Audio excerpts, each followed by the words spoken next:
This is this. That is that. This is not that. This is not this.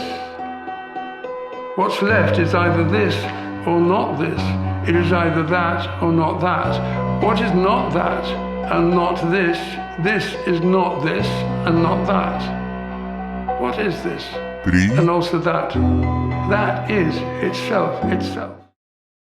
It was a very stylish and imaginative piece about a lot of things: life, death, nature, human suffering and silence, sort of the mundane trap of modern existence by looking through the past. It's a lot of very interesting ideas, and I felt like the design of the film and the construction of the film was able to tie in together a lot of concepts that might not seem to go together, but it was just a really an impeccably constructed piece, very well detailed, incredibly well thought out in pace. The voiceover that was playing out throughout the piece created a sort of a sense of madness that I thought really blended well with what you were seeing on screen, as well as the images of nature, the fly that was following through the events created a really interesting camera angle and dynamic that gave this piece a lot of scope. And I feel like just the blend between nature and humanity and sort of death and decay was a really powerful concept that this piece really navigated well. I just about lost my mind at Fly on Shit right from the get-go. Just the wording of it and the pipe in its mouth, fantastic. Absolutely fantastic.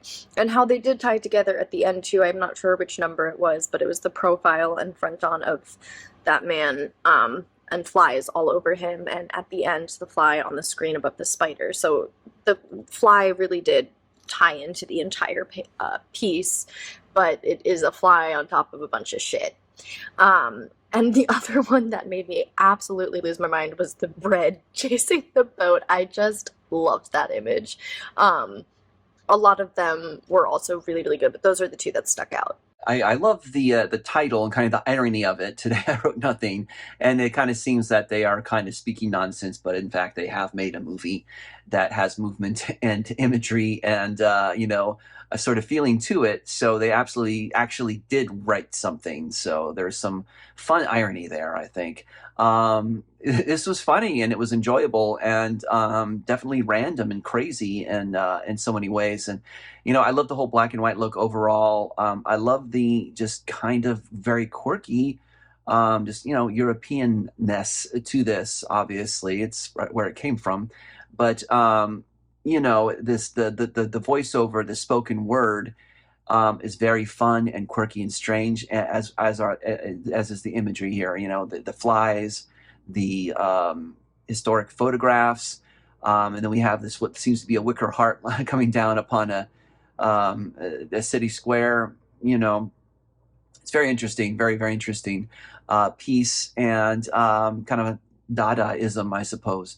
But great idea to do this. I mean, this seems like a sort of thing that would be playing on a video installation in an art museum. This is like video art. The VO it's like philosophical in nature. It reminds me a lot of like Eckhart Tolle, and I'm not sure if that's the voice I was hearing or if that was someone else's, but it sounded a lot like him. The whole speech about what is this and this being that and that being this, and everything being nothing and nothing being everything. Very surrealistic. The imagery, a lot of images of like bugs and worms and maggots. And to me, I feel like when I see stuff like that, I think death, I think demise. I saw a lot of mug shots. It looks like it was kind of like a lot of footage from like the 1930s, 1940s. But the whole time it's a countdown or count up rather from 1 to 10. And it just made me wonder, like a lot of the symbolism. I'm like, what does this mean? You have this spider web at the end. Is it symbolic of all being trapped? These flies, these maggots that we're seeing, this heart that is emerging from the sky to the ground. You're seeing in the background what looks like images of destruction. is this all really to symbolize death in a way? And then how does it relate to the title? So I do think that this one is one that you kind of gotta watch a couple times to really pick up on all the imagery, to kind of piece together exactly what the filmmaker is trying to say and what he's trying to get across. Um, it's a lot to take in for sure. But that's also a positive because you want a lot to take in versus a little. The CGI images of body parts, like the see-through brain, flies swarming, and a fly dying in a cobweb, were all fascinating. Under all these images, I found the professor-like voice saying blunt, random words like this and that to be very chilling, as if attempting to describe horrible events with a real detachment. Today I wrote nothing. Excellent, provocative film.